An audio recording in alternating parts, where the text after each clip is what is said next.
Guys, welcome back to another video. This is Math Stats, and I hope you guys are having fun with complex numbers so far, and I'm making it easy to understand. So don't forget to to hit that subscribe button and that notification bell, and check out my other videos. And if you're from an area, please give it put it in the comment section so that I can give you a shout out in the next video. Today we're going to be doing multiplication and division of complex numbers. So without further ado, let's get active. So what we're going to do is we're going to be looking at, let's do this example right here. We're going to do, I'm going to do like about 3 or 4 sample one. So let's say we have 6 plus 5i times 3 plus 2i. Well, we're going to treat this just as if we had, let's say, 6 plus 2, 4 plus 5x times 3 plus 2x.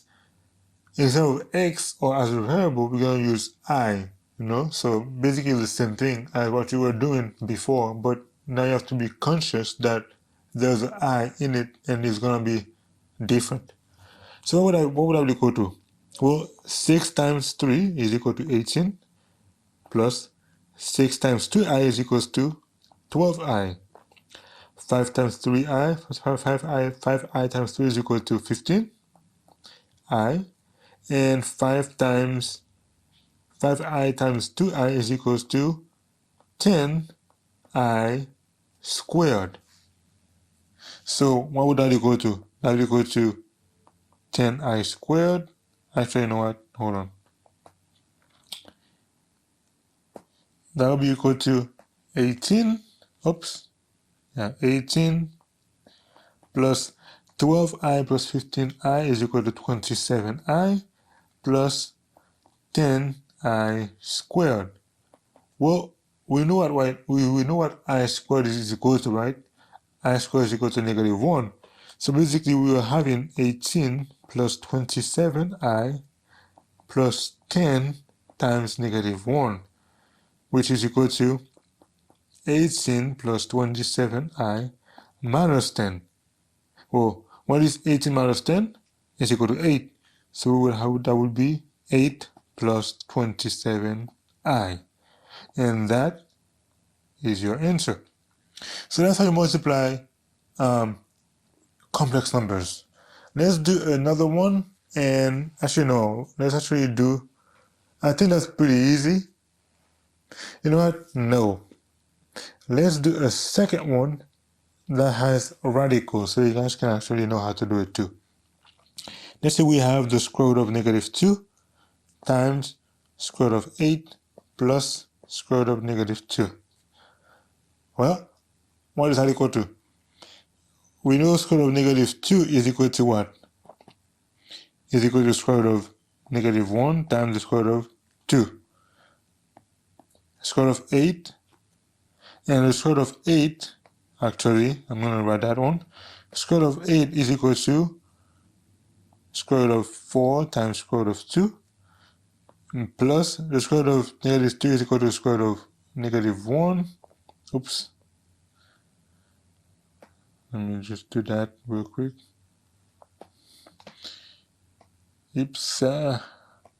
Is equal to the square root of negative 1 times square root of 2.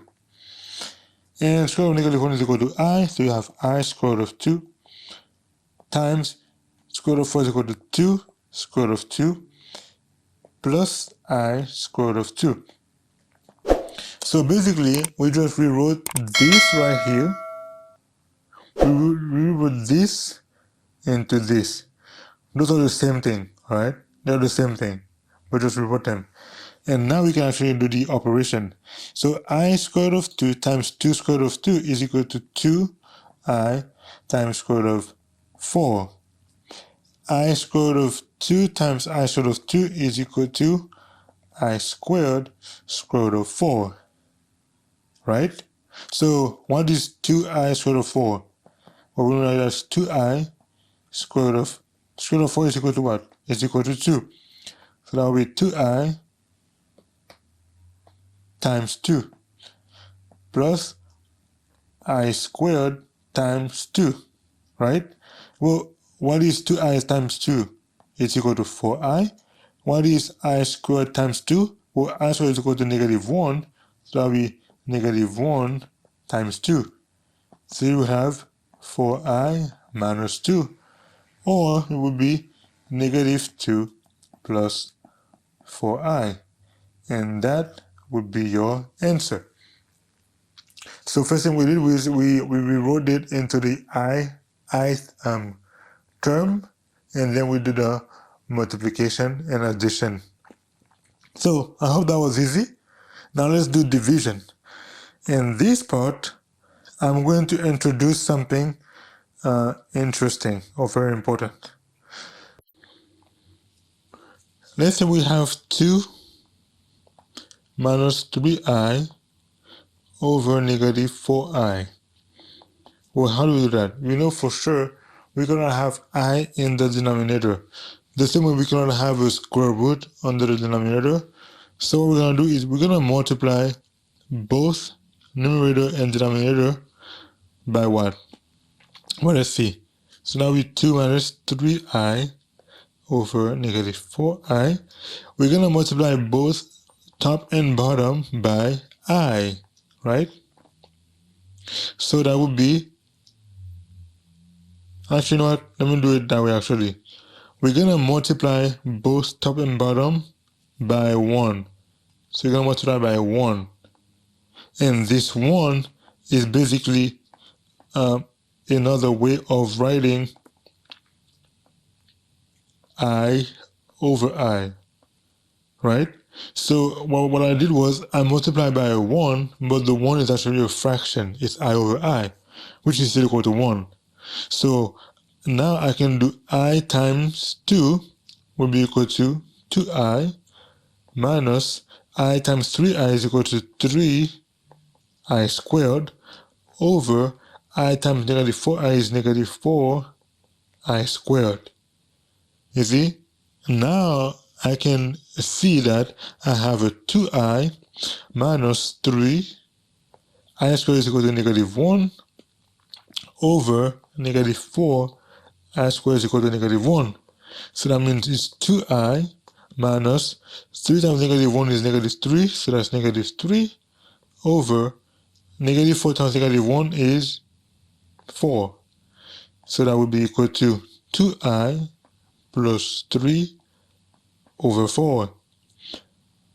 And guess what? Or it can be 3 plus 2i over 4.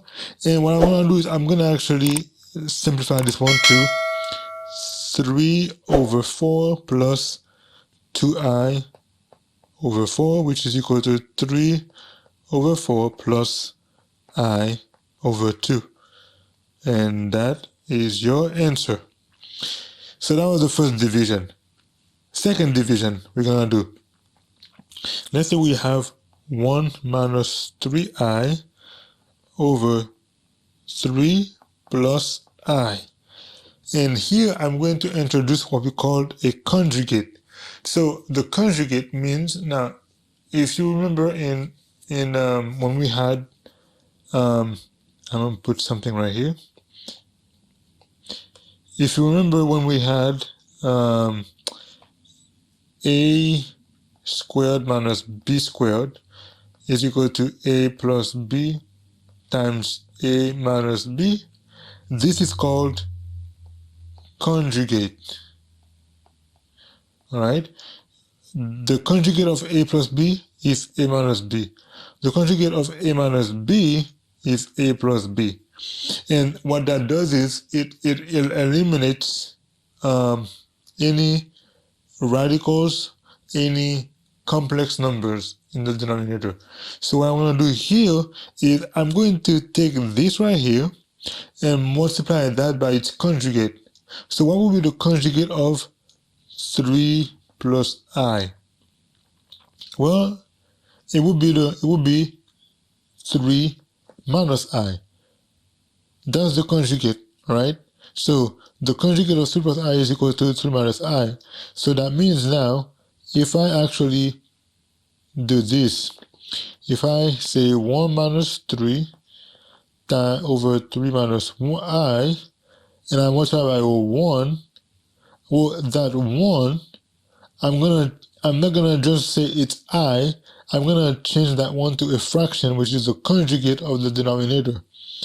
So that would basically mean 1 minus 3I over 3, oh my bad, that's plus I, and the 1 will be 3 plus I, oh my bad, come on, my stats. So that would be 3 minus I over 3 minus I.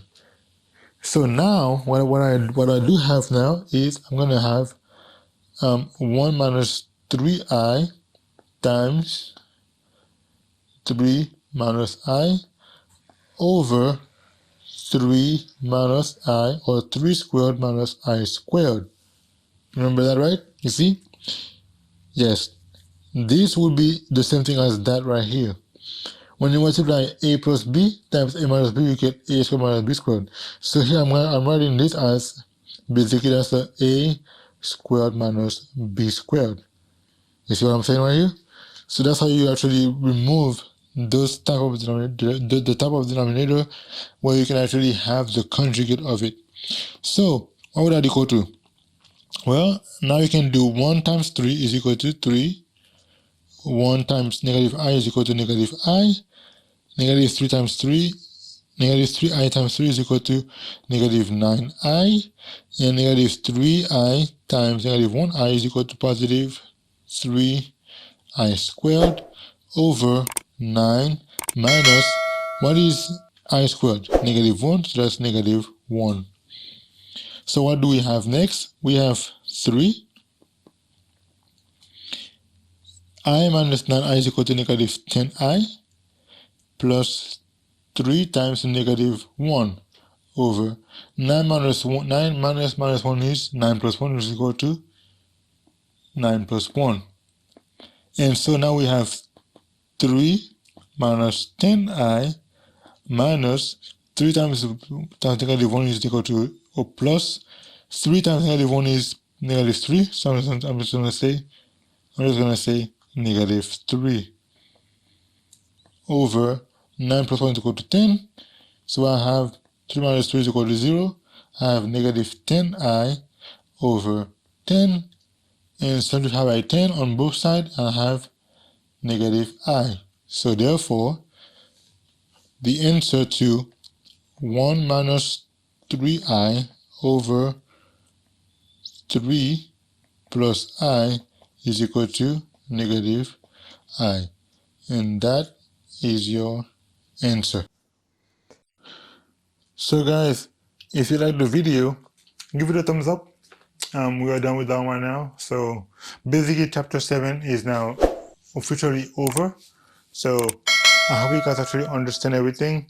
And if you don't understand, you can leave a comment below and I say, hey, can you do one more exercise so I can understand better?